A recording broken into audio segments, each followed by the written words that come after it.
This episode of Dakota Destinations is presented by Vern Eide Motoplex.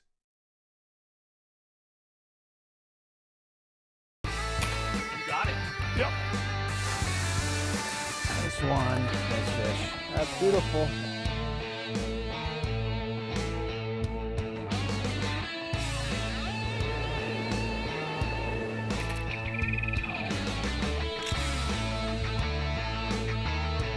That is a beauty.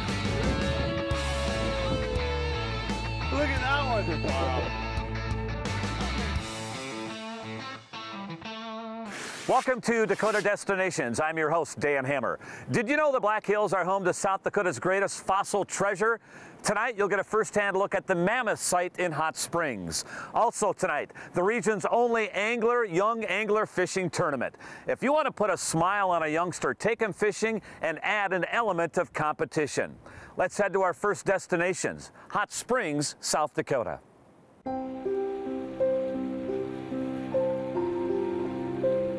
The Black Hills, a study in nature, where history lives and breathes to this day.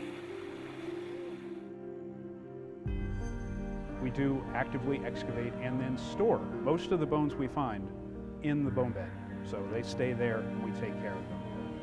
So it is working museum, working excavation site, all kinds of different aspects of paleontology get involved here.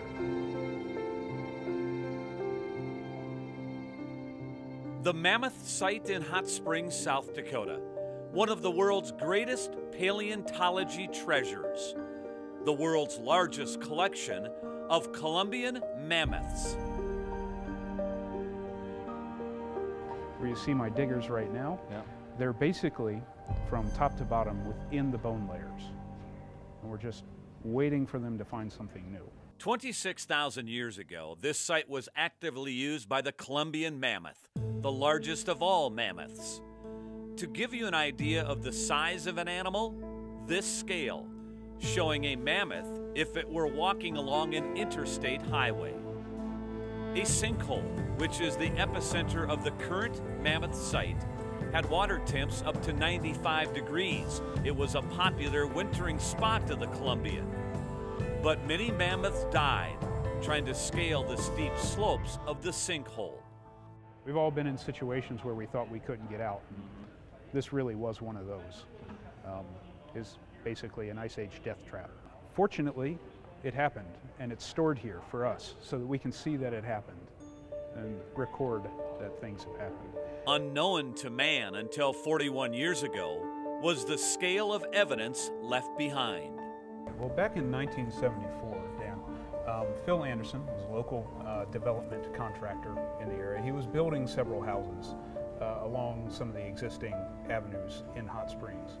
At the time, he bought this land, was going to put some new houses in it, probably dig a basement or two. And as such, the Mammoth site, where we're at today, was a topographic high, so just a hill that he needed to take down so he could level out, put a nice building on it. But his bulldozer operator, who had a son who was taking geology classes, recently identified mammoths, turned up just about above where we're standing right now, a tooth. And he said, that didn't look like a normal rock. So he took it to his son and said, what do you think of this, Dan? And Dan said, I know what that is. That's a mammoth tooth. My professor really wants to know about this. Dr. Larry Agenbrod, a paleontologist at Chadron State University in Nebraska, about an hour away, was called in to study the site. The crew that came up, the first crew sent by Dr. Agenbrod, came up here, they looked at the bones that were exposed by the bulldozer. They said, wow, there might be up to 2 mammoths here, which that's a big deal for these people. They're usually sampling mammoth kill sites that humans have killed a mammoth at, and that's usually one animal. Dr. Agenbrod got here, he said probably between 4 to 6. Then a few years later, he revised his statement. There's probably 100 animals in here, easily. People at that time didn't believe it. They were like, you're crazy. But we're at 61 now, and we're only a third of the way down. The world's largest mammoth site. Basically, yeah. We have the largest concentration of mammoths anywhere. Eggenbrod was site director until his death last October, but the research continues. The Mammoth site, as the museum is called, is an 18,000 square foot building where scientists continue to excavate fossils and visitors view the site from walkways. This animal down here, he's one of our complete specimens. What's his name? We call him Napoleon Bonaparte. He's an older animal, and just like you and I, our certain aspects of our bones up at the joints tend to fuse as we age. That's what's happened to him, so the joke goes, there's no pulling his bones apart. There you go. So we call him Napoleon. This is probably our most tusk-dense portion of the bone bed, at least in so much as most of these tusks are still here. There are, I can count at least 20 tusks visible from where you're standing and where I'm standing. And some of them, we're hoping, this is mostly speculation, may not be mammoth. They may be another animal called a mastodon, which is slightly different. But for confirmed species, we just have mammoth, woolly and Colombian. And still, as we can see, I mean, very active dig site here. Yes. With your 5 folks here that are working this morning. That's right. These folks are doing me a solid, as I like to say. Not only are they looking for new things, but they're keeping their areas nice and flat, which makes safety less of a concern in the bone bed. It can be tedious work. You have to have good recognition of something different. Failing that, you have to stop for everything that's different if you want to be good at it, until you build up a really good search image. Inside this door, another important piece of the Mammoth site. A lot of work being done here in the lab. Olga is in charge of the lab here. Olga, give us an overview. What type of things are done here after new finds are made up in the dig site? Well, after we find new bones, it's a really exciting event. All the bones are brought here, and the most important thing we do with these bones, we clean them, and after the bone is worked, it's labeled, it's identified. We need to know exactly what skeletal element of the mammoth it's belonged to, and it goes in a shelf for the long-term storage. I call this area the Fort Knox, of mammoth preservation right here. Yeah, so far we found 86 species at the mammoth site since our 40 years work. So, and every few years it brings us new species. This is one of our busier localities, especially for finding new bone. This we attribute to the fact that this is another one of those preferred escape routes. But you can see that the sediments here are highly dipped, so they're fairly steep. And what we may be dealing with here is the fact that the sinkhole's dropping a little bit through time, and it's changing the way those layers come out. Here we show people what the difference is, basically by using teeth, with our Colombian off there by the black flag, and then our woolly mammoth here by the gray flag. Okay. Skeleton remains from creatures as small as a snail to as large as the Colombian mammoth are found here. They all help shed new light on this unique spot. They're all important. They've been here for 26,000 years, and they all have a little part of the story to tell us. Work is underway on a 5,200-foot expansion of the Mammoth site, including 2 theaters. Meantime, the work continues, and more mammoth remains continue to be discovered. Coming up next on Dakota Destinations, kids and fishing, the perfect match.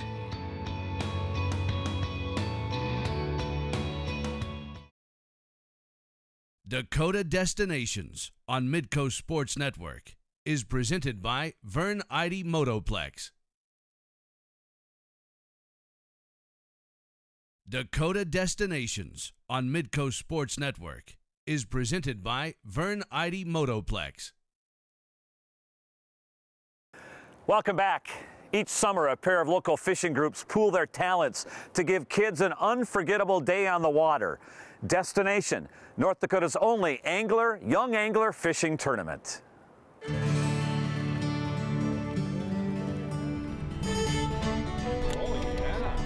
Yeah, that's a dandy there. 5.13 was big fish. Did you catch the big fish today? All the way down from Manitoba. Come on. Good.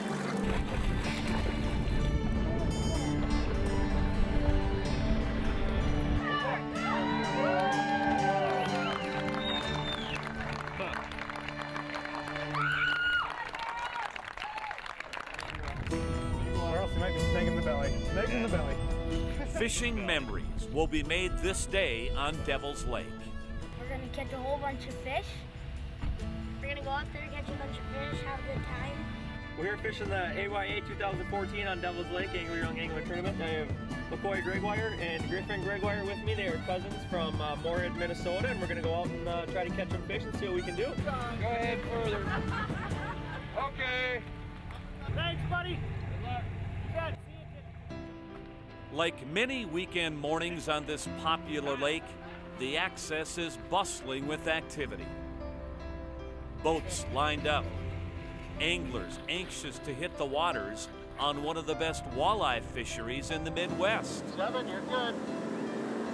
And these boats have some special passengers. You know, our motto for this event is creating miles and smiles, one fish at a time. Good luck, guys. Back at 3:30. Kids and fishing, the two are a perfect match. And on this day, miles of smiles will certainly be made, one fish at a time. It's about getting kids out. It's about giving them a real tournament feel, so a big-time tournament feel, but yet it's about the kids and it's about the experience. Whether they come in first or last, they're going to have a great time. They're going to walk away with prizes. They're going to get their moment on the spotlight up on stage. They're going to get interviewed, and it's just about seeing the smile on their face. Welcome to North Dakota's one and only Angler Young Angler Tournament.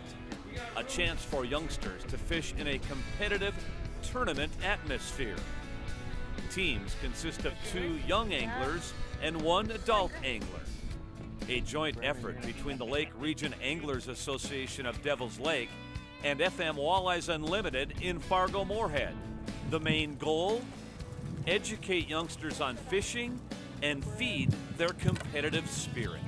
This tournament started actually back in 1998 when Andrew Kolpak had a vision for getting youth involved in fishing tournaments. And I've been involved with London Mercury for a number of years, and Brunswick now, the head corporate, has been the key sponsor in motivating this tournament throughout Canada and the United States.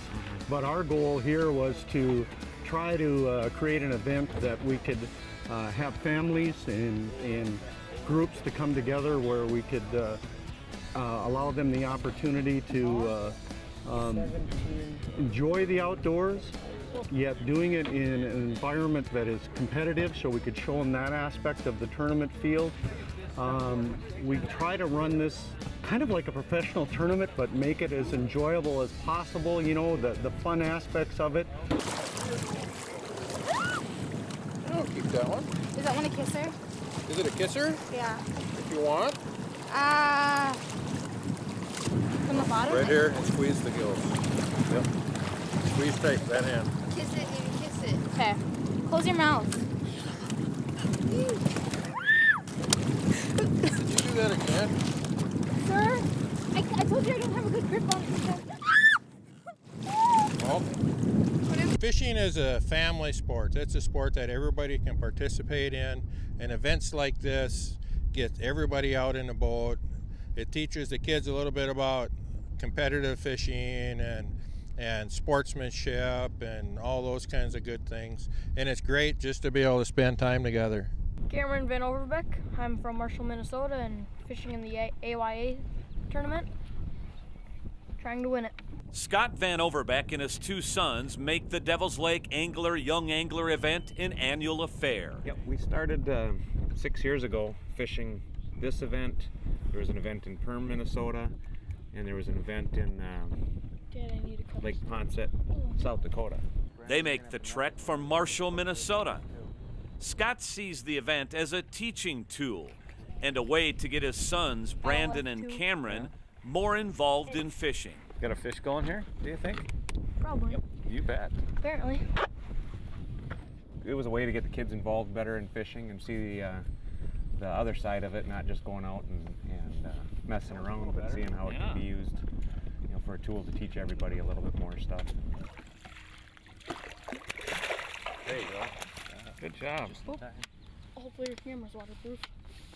A little water on it's okay, buddy. You guys bring fish in, my camera will be just fine. How's that sound? Good. Good teamwork there, guys. Yep, the friendship, the sportsmanship it teaches them. Of course, the great family time in this event. My wife Lori comes with us every year also and helps pre-fish and turn it into a mini vacation for us every year. The time that they get out on the water and catching fish, the optimism at the beginning of the day, that you know, to go forward with competition. You know, kids like that competition aspect of it, and be able to do it with their parents is really important. 17.5. We'll toss it. We got a lot of time. When Dakota Destinations continues, a one-time young angler motivated to continue as an adult guide. And the young anglers take the awards stage, weighing their catch, gunning for the top spot.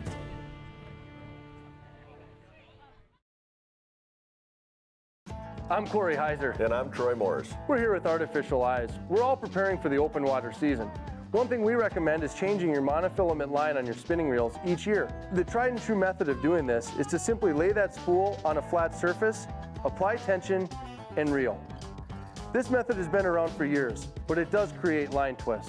One way to eliminate that line twist is the new Berkeley spooling station that we have in front of us. What this does is take the line from the spool, apply it directly to your spinning spool as it's spooled on at the factory. So this will eliminate the line twist coming off of your spinning spool 100%. This is the best method. Dakota Destinations on Midco Sports Network is presented by Vern Eide Motoplex.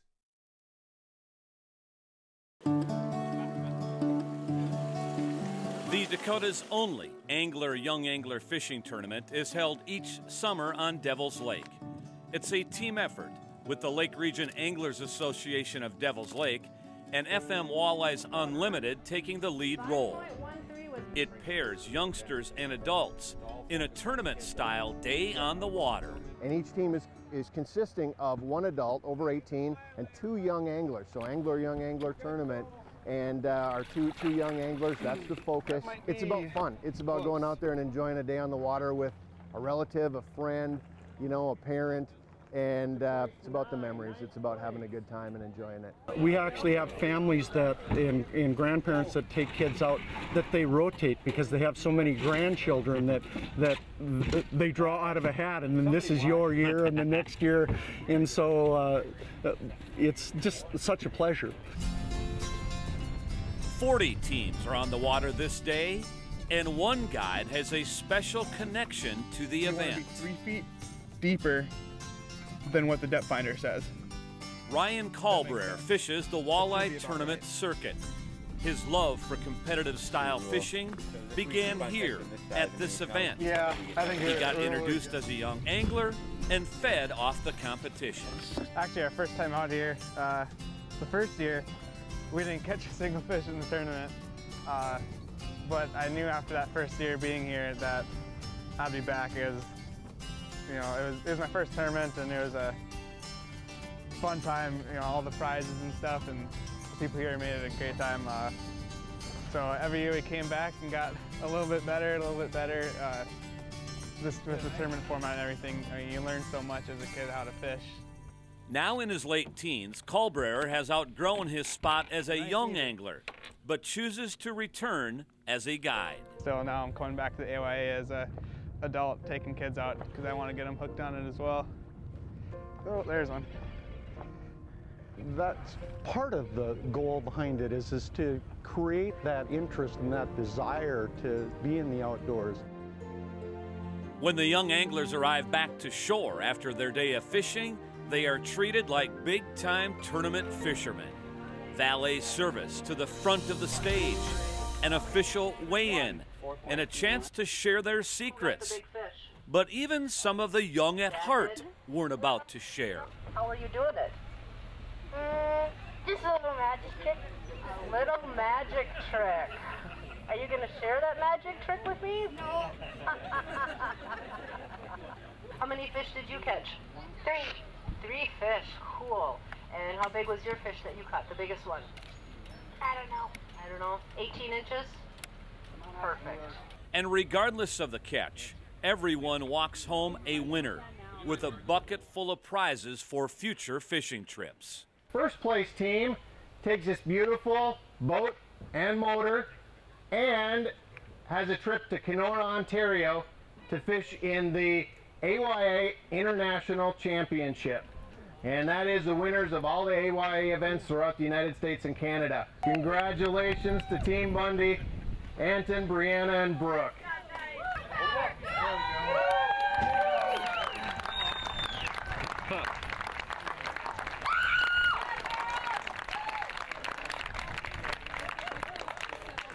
I think one of my favorite photos is probably of year one that we have in this young child whose t-shirt hung down to his ankles. He was like Obi-Kenobi with his t-shirt out there, and now he stands about this tall, you know, and he's been here every year.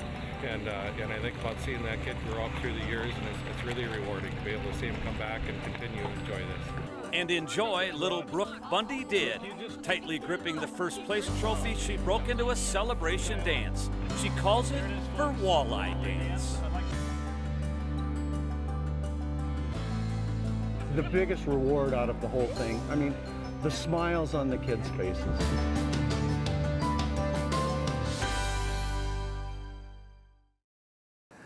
Coming up next week on Dakota Destinations, breaking down a fresh stretch of the Red River in North Dakota, and we take flight in the Great Plains Balloon Race.